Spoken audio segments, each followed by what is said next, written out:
Hello everybody, Ckixy here, and today I got a quick overview and a tutorial for a TNT safe dispenser. So what it is it's a TNT dispenser that is able to dispense TNT without a water source around, and then once the TNT is just about to go off, it will actually dispense water on top of it and remove the water immediately. And so it is TNT, but it's safe and it won't blow up any of the surrounding area. For example, you can see the TNT falls, then the water is dispensed very quickly and removed. And so this is if you don't want like the messy water source here, or if you don't want just the TNT to blow up everything. This as both of the uses, it can dispense TNT into an open area, but then you have to have the water right at the base, and it is a very small and confined unit. It is actually 3 wide, 4 deep, and 4 tall, so it is quite a small unit. Why I actually built this is because a while back, I've actually had this built for like a month or so. It's just I couldn't really see a use for it at the time, and so I didn't really make a video of it. But originally I made this because I actually saw Admiral Redstone on the CubeCrowd server. He was working on a design of his own. Him and someone else did a competition, and then once they were done with the competition, he was trying to refine the system.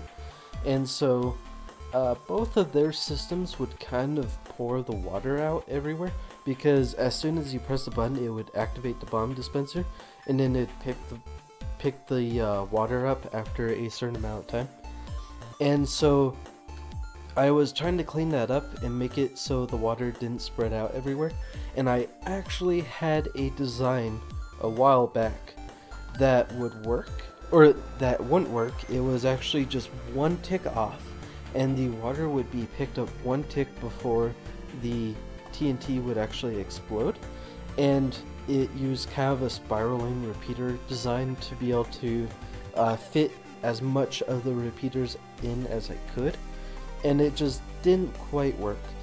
So thanks to the drain cell is what I call it, but it's actually sort of a 15 cycle clock, I guess you could call it. It's basically a clock, and every time it does a cycle, it loses 1 signal strength until it reaches 0. And so what happens is when you press the button, it activates this dispenser, and then it will activate the clock, which disables the torch over here.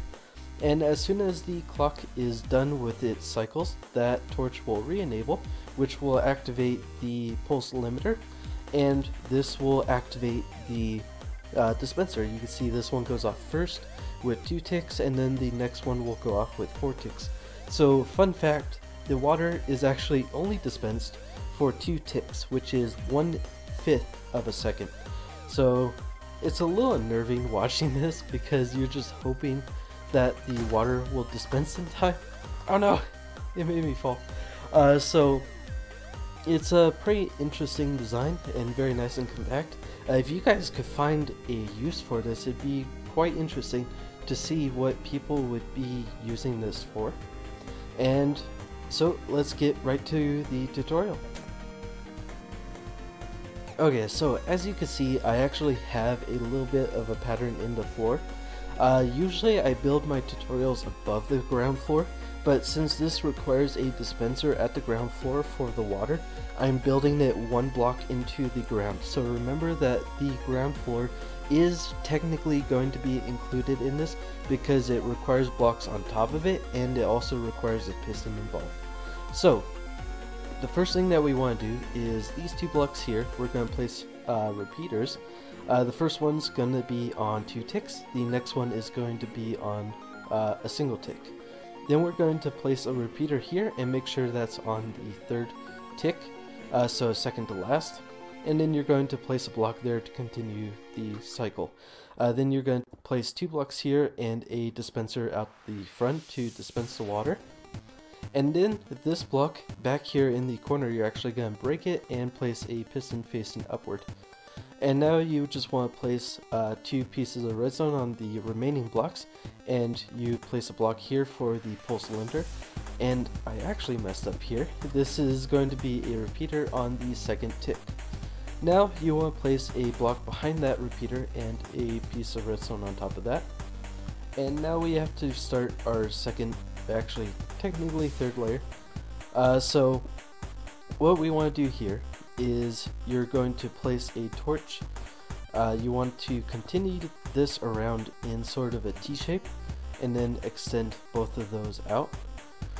And then you want to place a torch along that, and you're just going to run redstone straight across and place a single piece of redstone in the very back center. Now you want to place a block here to separate both of those, and then place a block on top of the one being held by the pulse limiter. And you want to place a redstone comparator facing outward on the left side, and then place one facing inward. Actually, that's the right side. So then that creates the drain cell. Now you want to place 2 blocks on either side and a dispenser right in the center. Now in your bottom block, you're going to have your water bucket, and in the top dispenser, you're going to have your TNT. And the last thing that we want to do is make sure you add a stone bun.